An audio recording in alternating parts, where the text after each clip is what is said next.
Halo semuanya, selamat pagi, siang, sore, malam. Kami dari kelompok 4, yang terdiri dari Felicia, saya sendiri Grace, dan Ava akan menjelaskan mengenai semiconductor gas sensor. Ya, jadi semiconductor gas sensor ini atau sensor gas merupakan sensor yang digunakan untuk mendeteksi konsentrasi rendah dari gas yang mudah terbakar, meledak atau beracun, dan memantau polusi lingkungan. Pemantauan gas, kelembaban, dan kelembaban dari lingkungan sekitar kita, kemudian obat-obatan, industri pengolahan, dan pertanian juga sangat penting untuk dideteksi menggunakan sensor ini. Yang pertama ada karakteristik. Oke, sebelum kita masuk ke karakteristik yang pertama, di sini saya akan memberitahu bahwa semiconductor sensing material itu terdiri dari metal oxide, conducting polymer, 2D material, dan carbon nanotube. Tetapi di sini yang akan saya pilih adalah yang metal oxide. Kenapa metal oxide? Karena metal oxide semiconductor gas sensor saat ini merupakan salah satu kelompok sensor gas yang paling banyak diteliti. Dan gas sensor ini telah menarik banyak perhatian di bidang gas sensing dalam atmosfer condition karena biayanya yang rendah dan fleksibilitasnya dalam produksi. Kemudian kesederhanaan dalam penggunaannya serta gas sensor ini dapat mendeteksi sejumlah besar gas. Metal oxide dibagi menjadi dua kategori. Yang pertama, transition metal oxide, misalnya V2O3, nickel oxide, chromium oxide, dan lain-lain. Yang kedua, ada non-transition metal oxide, di mana ini dibagi dua lagi, jadi pre-transition metal oxide, contohnya ada aluminium oxide. Yang kedua, post-transition metal oxide, contohnya ada zinc oxide, tin oxide, dan lain-lain. Kita masuk ke karakteristik yang pertama, yaitu sensitivity atau sensitivitas. Jika kita membicarakan sensitivity, maka ada kaitannya dengan how to improve gas sensing material pada satu gas sensor. Di sini salah satu contohnya adalah dengan menambahkan sejumlah kecil logam mulia ke bahan semikonduktor sebagai cara yang efektif untuk meningkatkan sifat bahan yang sensitif terhadap gas. Contohnya di sini dengan menambahkan logam mulia platinum yang memberikan peningkatan signifikan untuk improving sensitivitas dan selektivitas gas sensor. Hal ini dilakukan pada WO3 oxide semiconductor gas sensor, dan selain itu, dengan menambahkan beberapa rare earth metals ke material juga merupakan salah satu cara efektif untuk improve sensitivitas dan selektivitas pada material. Berikutnya adalah selektivitas. Salah satu tantangan utama bagi pengembang metal oxide gas sensor adalah selektivitas yang tinggi. Saat ini ada dua pendekatan umum yang digunakan untuk meningkatkan sifat selektivitas pada sensor. Yang pertama dengan menyiapkan Matterfall secara khusus sensitif terhadap satu senyawa dan memiliki sensitivitas silang rendah atau nol terhadap senyawa lain yang mungkin ada di working atmosphere. Akan tetapi dalam praktiknya biasanya sangat sulit untuk mencapai metal oxide gas sensor yang benar-benar selektif dan sebagian besar bahan memiliki sensitivitas silang setidaknya terhadap kelembapan, uap, dan atau gas lainnya. Kemudian pendekatan lain didasarkan pada uh, preparation bahan untuk membedakan antara beberapa analit dalam satu campuran. Uh, Tidak mungkin hal ini dilakukan dengan menggunakan satu sinyal sensor saja. Oleh karena itu, biasanya dilakukan dengan modulasi suhu sensor atau dengan menggunakan sensor array. Modulasi suhu ini mengarah pada pola respon yang merupakan karakteristik dari spesies yang ada dalam campuran gas. Hal ini memungkinkan pengukuran informasi multivariasi dari setiap sensor, dan ekstraksi yang tepat dari informasi ini membantu meningkatkan selektivitas. Banyak pendekatan yang dilakukan untuk membuat elemen array dalam satu sensor supaya memiliki kepekaan yang berbeda terhadap berbagai analit, seperti doping dengan unsur kimia yang berbeda, pembentukan grain menggunakan berbagai oksida campuran, dan menerapkan gradien suhu di atas sensor array. Dan yang terakhir ada stability atau stabilitas. Masalah lain dari metal oxide gas sensor adalah stabilitasnya rendah dan penyimpangan sinyal jarak jauh. Masalah ini menyebabkan hasil yang tidak pasti, false alarm, dan perlu dilakukan kalibrasi ulang secara terus-menerus atau dengan mengganti sensor.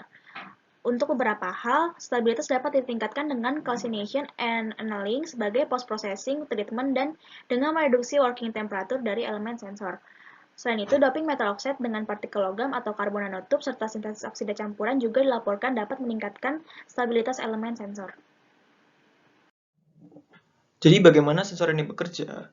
Sensor ini bekerja ketika permukaan sensor gas semikonduktor, di mana oksida logam, tabung nanokarbon, polimer konduktor, bahan dua dimensi terpapar ke lingkungan. Kemudian gas berinteraksi dengan bahan penginderaan dan mengubah parameter fisik, utamanya seperti konduktivitas, permitivitas, dan fungsi kerja seperti yang ditunjukkan pada gambar. Kemudian, transducer elemen lain dari sensor gas mengubah parameter fisik ini menjadi parameter listrik seperti resistansi, kapasitansi, dan induktansi. Hal ini menghasilkan tegangan penginderaan atau sinyal arus yang besarnya, frekuensi dan fasenya dapat diukur. Di samping dapat melakukan deteksi konsentrasi udara, semiconductor gas sensor ini juga dapat diintegrasikan ke dalam IoT atau Internet of Things. Kemudian sensor gas dan node sensor merupakan komponen yang penting dari teknologi komunikasi canggih seperti IoT ini. Kemudian cloud computation dan lainnya. IoT merupakan teknologi multilayer yang dapat menghubungkan beragam perangkat keras seperti perangkat pintar, gadget pintar, perangkat yang dapat dikenakan dan perangkat konsumen seluler oleh middleware ke cloud dari IoT atau COT. Ya, selanjutnya saya Felicia akan membahas mengenai aplikasi dari semikonduktor gas sensor. Salah satu contohnya yaitu SNO2 atau timah dioksida dari metal oxide semikonduktor gas sensor. SNO2 ini berbentuk bubuk yang berwarna putih dengan tujuan untuk mendeteksi adanya gas. SNO2 memiliki relative density 6,16 sampai 7,02 gram per meter kubik dengan melting point 1,127 derajat Celcius dan boiling point-nya melebihi 1,900 derajat Celcius. SNO2 ini bisa larut dalam senyawa alkali maupun acid. Jadi, terdapat 3 faktor utama yang berkontribusi terhadap efek sensitivitas gas. Yang pertama dari strukturnya. Semakin banyak kekosongan dalam oksigen, maka semakin banyak juga bukti untuk efek sensitifnya. Yang kedua dari aditif, bahwa dikatakan jika aditif yang berbeda bisa membuat beberapa spesialisasi baru. Dan yang ketiga ada temperatur, ini berkontribusi selama proses intern dan pemanasan.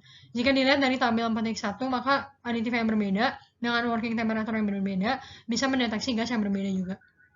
Selanjutnya ada 3 contoh dari semikonduktor gas sensor. Yang pertama ada breath alcohol analyzer. Ini digunakan oleh pihak kepolisian untuk mengetahui adanya kadar alkohol pada nafas manusia. Yang kedua ada carbon monoxide analyzer. Ini digunakan untuk kontrol emisi pada kendaraan. Yang ketiga ada methane detector. Ini digunakan untuk melindungi diri dari adanya ledakan. Nah, dari ketiga contoh ini ada beberapa hal yang sama. Yang pertama, harganya yang relatif murah. Kedua, dioperasikan oleh orang-orang biasa. Dan yang ketiga, dibuat dengan teknologi yang serupa. Salah satu contohnya yaitu Figaro TG sensor, bisa dilihat pada kanan atas. Figaro TG sensor ini didasarkan pada teknologi yang menggunakan bubuk timah dioksida yang disenter ke substrat semikonduktor. Bisa dilihat prosesnya pada gambar di sebelah kiri. Dalam operasi yang normal, TGS ini tuh biasa dipanaskan hingga kira-kira 400 derajat Celcius. Nah, oksigen akan terabsorpsi ke permukaan SNO2, di mana oksigen ini akan menerima elektron yang menciptakan penghalang potensial listrik yang relatif tinggi, sehingga sulit dilintasi oleh elektron bebas. Akibatnya, hambatan listrik akan menjadi lebih tinggi. Ini adalah grafik dari sensor resisten terhadap tekanan parsial oksigen, di mana jika ada gas atau uap reduksi, maka gas atau uap tersebut akan terabsorpsi ke permukaan dan bereaksi dengan oksigen, sehingga dapat mengurangi resistansi dari perangkat. Nah, bisa dilihat dari grafik kanan, yaitu terdapat rasio resistansi sensor aktual dengan resistansi standar untuk beberapa elemen yang berbeda. Gambar di kiri adalah rangkaian untuk sensor TGS, di mana VH akan memanaskan elemen sensor ke suhu yang dibutuhkan, sedangkan VC itu akan memberikan eksitasi ke elemen sensor, di mana nilai VC dan VH itu akan bervariasi dari satu sensor ke sensor lainnya, namun dalam range 0,5 sampai 12 volt. Nah, RL itu akan digunakan untuk mengubah arus yang mengalir di sensor menjadi tegangan output. Selain 3 contoh tadi, jadi terdapat beberapa bidang juga yang memakai semikonduktor gas sensor. Yang pertama ada safety dan security, digunakan pada alarm kebakaran. Ini digunakan untuk memantau tingkat gas yang mudah terbakar.